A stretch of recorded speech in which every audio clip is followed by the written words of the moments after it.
नमस्कार दोस्तों, आपका स्वागत है हमारे आज के खास एपिसोड में। मैं हूं अभिषेक और आज हम आपको एक ऐसा क्राइम स्टोरी सुनाने जा रहा हूं जिन्हें सुनकर आप सिहर उठेंगे। 1950 के अंत और 1960 की दशक की शुरुआत में अमेरिका के लॉस एंजिल्स और कैलिफोर्निया की सड़कों पर एक सीरियल किलर का खौफ फैला हुआ था। इस किलर ने कई लोगों को अपनी जान से हाथ धोने पर मजबूर कर दिया। उसके द्वारा किए गए अपराधों ने शहर में डर और दहशत का माहौल पैदा कर दिया था। पुलिस उसे पकड़ने में काफी समय तक नाकाम रही, जिससे लोग और भी ज्यादा डरे हुए थे। यह खबर एक सीरियल किलर के बारे में है जो अपने शिकार के रूप में सिर्फ बूढ़ी औरतों को चुनता था। इस व्यक्ति के अपराधों ने इलाके में भारी दहशत फैला दी। उसकी बुरी गतिविधियों के कारण वृद्ध महिलाएं घर से बाहर निकलने से डरने लगी थी। पुलिस उसकी तलाश में जुटी थी और लोगों से सतर्क रहने की अपील की जा रही थी। 28 मई 1959 को रूथ गिविन नाम की 57 वर्षीय महिला अपने काम से घर लौट रही थी। यह दोपहर का समय था और सब कुछ समान लग रहा था। जैसे ही वह अपने रास्ते से चल रही थी, अचानक एक व्यक्ति एक पेड़ के पीछे से बाहर आता है, जिसके हाथ में एक मोटा डंडा था। अचानक रूथ पर हमला करने के लिए आगे आया। इस हमले से रूथ की चोटें आई, लेकिन स्थिति गंभीर नहीं थी। उसके बाद उस व्यक्ति ने रूथ के बालों को पकड़कर पार्किंग क्षेत्र तक ले गया और उसके साथ बलात्कार किया। रूथ की चिल्लाने की आवाज़ें कुछ लोग सुन लेते हैं। जब वे लोग उसके करीब आते हैं तो वह व्यक्ति उनकी आने की आवाज़ सुनकर वहां से भाग जाता है। रूथ को अस्पताल ले जाया गया, लेकिन कुछ समय बाद उनकी मृत्यु हो गई। 7 साल पहले रूथ पर भी हमला हुआ था जब वह किसी काम से बाहर जा रही थी। उस समय एक कार में बैठे व्यक्ति ने उन्हें जबरन अंदर बैठाने की कोशिश की। रूथ ने उसका विरोध किया और जब वह भागने लगी तो उस व्यक्ति ने पीछे से उसके पीठ में गोली मार दी, लेकिन रूथ उस घटना से बच गई। पर रूथ आज इतनी भाग्यशाली नहीं थी। हालांकि यह घटना उस किलर से संबंधित नहीं जिसकी हम यहाँ बात कर रहे हैं। रूथ की हत्या के 8 महीने बाद 29 जनवरी 1960 को अमांडा नाम की एक महिला की गला दबाकर हत्या कर दी गई। उसकी लाश उसके घर से थोड़ी ही दूर पर पाई गई। 10 फरवरी 1960 को एन कार्टर नाम की 60 वर्षीय महिला की हत्या उस समय की गई जब वह चर्च जा रही थी। 2 मई 1960 को 74 वर्षीय अल्मायरा मिलर महिला को उसके घर में ही बलात्कार किया गया और उसे फिर जान से मार दिया गया। 13 मई को अपार्टमेंट की मैनेजर एलवा ग्रीन की उसके फ्लैट में हत्या और लूट की गई। जांच में यह भी पता चला कि उसके साथ बलात्कार किया गया था। 20 जून को ग्रेस ए मूर की भी हत्या की गई थी। इस हत्या ने पुलिस की परेशानी को और बढ़ा दिया।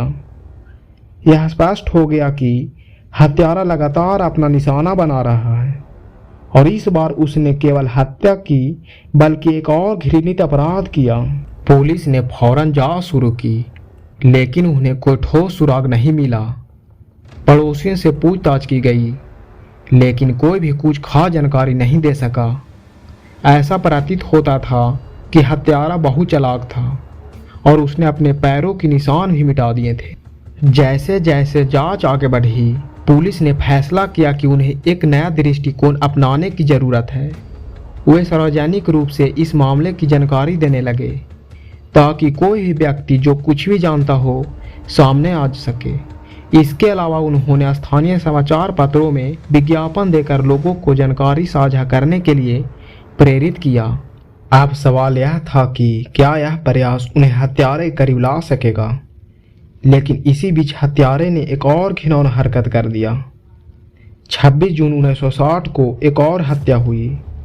मर्सिडीज लैंग्रोन के घर में हमला किया गया, बलात्कार भी किया गया और फिर चादर से गला दबाकर उसकी हत्या कर दी गई। इस बार हत्यारा साफ साफ देखा गया।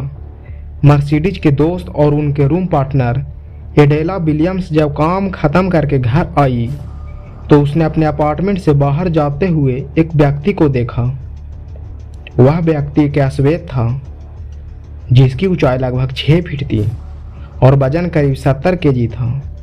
उसने काले रंग के धूप के चश्मे पहन रखे थे और एक सफ़ेद रंग की गेंद उछाल रहा था। मीडिया में यह कातिल की चर्चा हुई जिसे द बाउंसिंग बॉल किलर के नाम से जाना लगा। पुलिस ने उस कातिल को स्केच तैयार किया और इसे शहर के हर कोने में चिपका दिया। कुछ ही दिनों बाद पुलिस को एक सूचना मिली कि एक मॉल में एक व्यक्ति देखा गया है जो स्केच से मिलता जुलता है। उस व्यक्ति के हाथ में एक सफ़ेद रबर की गेंद भी थी। पुलिस की एक ताज़ा कार्रवाई ने शहर में हलचल मचा दी जब उन्होंने एक संदिग्ध व्यक्ति को गिरफ्तार किया। आरोपी का नाम नोबल हार्पर था जो पेशे से बस धोने का काम करता था। पुलिस को मिली जानकारी के अनुसार हार्पर का चेहरा एक स्केच से हूबहू मेल खा रहा था जिसे उसे पकड़ने में मदद मिली। हालांकि जांच के दौरान यह बात स्पष्ट हुई कि हार्पर की लंबाई इस संदिग्ध व्यक्ति से कहीं अधिक थी जिसकी पुलिस की तलाश थी। इस खुलासे से जांच की दिशा बदल दी और पुलिस ने 2-3 दिन बाद उसे रिहा कर दिया। अब शहरवासियों में सवाल उठ रहे थे कि असली अपराधी कौन है और क्या पुलिस सही दिशा में जांच कर रही है। यह मामला अभी भी अनसुलझा है और उनकी नज़रें पुलिस की अगली कार्रवाई पर टिकी हुई है। 10 जुलाई को सैन डियागो में एक राजमिस्त्री को गिरफ्तार किया गया जिसकी शक्ल एक स्केच वाले संदिग्ध व्यक्ति से हूबहू मिलती थी।